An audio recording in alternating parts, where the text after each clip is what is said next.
Today we're going to do factoring. Probably the most difficult is when the number in front is not a 1. So the first thing we're going to check for is greatest common factor. And in this case, there's no 4 doesn't go into 29 or 7. Remember, always trying the smaller one, so this doesn't work.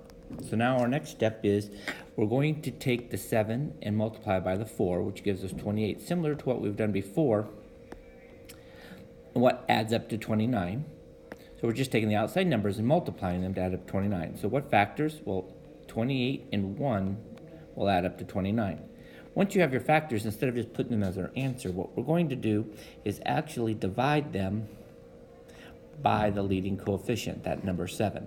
So if I take 28 and divide it by 7 and 1 and divide it by 7 and reduce this, this will be 4 over 1, and this would be 1 over 7. That's already reduced.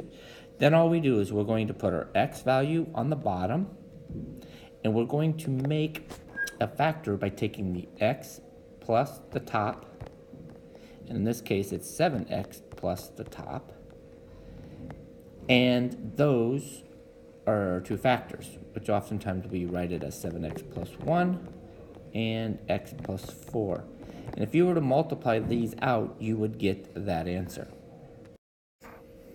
So now our next one, I'm going to do the same thing. I'm going to check for the greatest common factor, which 3, the lower number, does it go into 15 and 18? And it does. So I'm going to write that, and I'm going to factor it out. So I'm going to get x squared.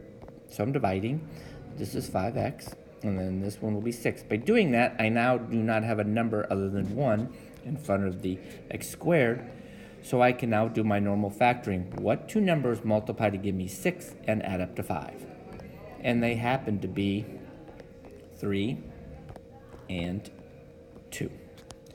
Not 6 and 1, they don't add up to 5, but 3 and 2 do. And so now I have it factored correctly with the greatest common factor and then my trinomial factoring.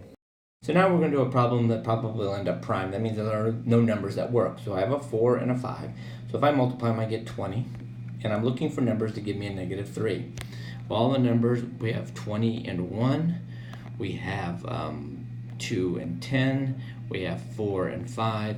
If you add all of those, none of them give us a negative 3. And since none of them give us a negative 3, this is prime. And so when you do all the factors, and these are all the factors, and it doesn't work, that's when it's prime.